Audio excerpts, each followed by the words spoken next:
Everyone, welcome to the show. A very important trial just ended recently in the state of Georgia against some of Donald Trump's allies who are accused of abusing the state's recent voter challenge law.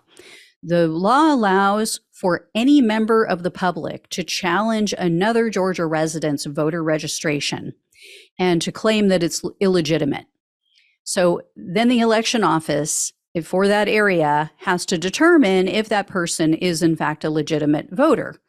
So this absurd law was passed by Republicans in 2021. This is, from the fallout from Donald Trump's lies about the election. And of course, after their sore loser leader lost the 2020 election. So True the Vote is the defendant in this case. It's a Texas-based group. It was founded by a woman named Catherine Engelbrecht. And True the Vote's conspiracy theories were very responsible for the thoroughly debunked disinformation shared in the 2000 Mules, quote unquote, documentary. The one I consider to be a great work of fiction and comedy. Anyway, True the Vote is being sued by a group called Fair Fight that was started by Stacey Abrams. And there's other people who signed on, several voters signed on as plaintiffs as well. So they're accusing Engelbrecht's group of violating the Voting Rights Act and trying to intimidate voters. And their lawsuit says that True the Vote, quote, offered a $1 million bounty for reports of voter fraud, recruited Navy SEALs to confront voters and poll workers, and with the help of individual defendants and state Republican Party officials, launched the largest mass challenge effort in Georgia history, targeting hundreds of thousands of voters just 2 weeks before the January 2021 runoff election. And they're not exaggerating those numbers. True the Vote and their election denying army challenged the registration of nearly 400,000 voters.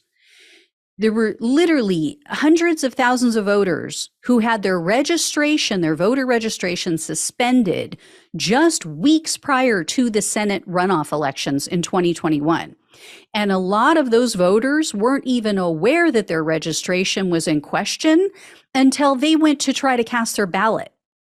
And in many cases, it was too late. They couldn't undo the damage, even though, according to the Atlanta Journal-Constitution, county election boards rejected the majority of these voter challenges that were submitted by True the Vote. So that's the real issue here. It's not challenging someone's registration. It's that they're just doing this at random, challenging people who are legitimate voters and then causing them to not be able to vote. Because Engelbrecht's election denying army flagged people for simply submitting change of address forms with the U.S. Postal Service. So these were members of the military, students, people who had been relocated for work, people who were legitimate Georgia voters, and they were turned away because of these dirty tricks.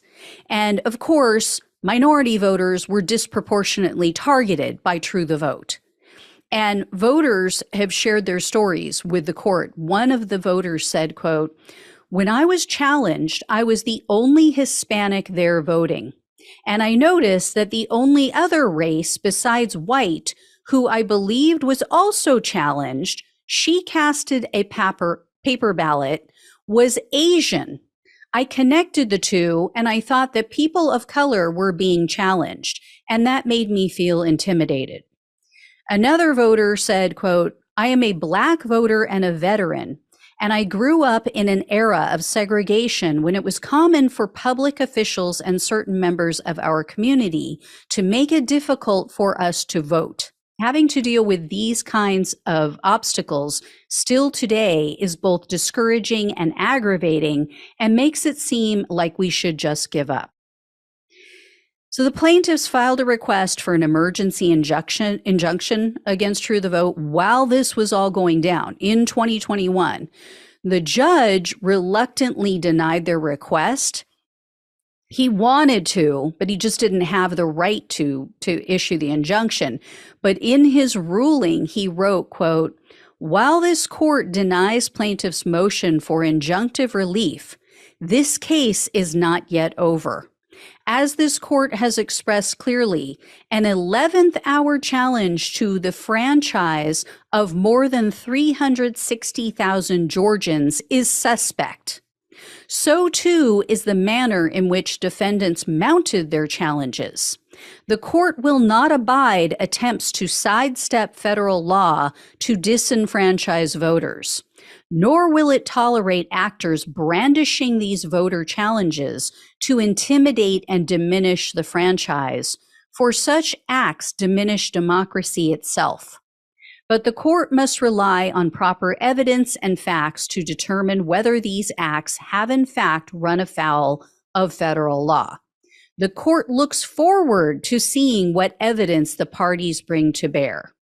So that leads us to this trial, which just ended last Friday. The plaintiffs are asking the court to bar Engelbrecht's group from operating in Georgia.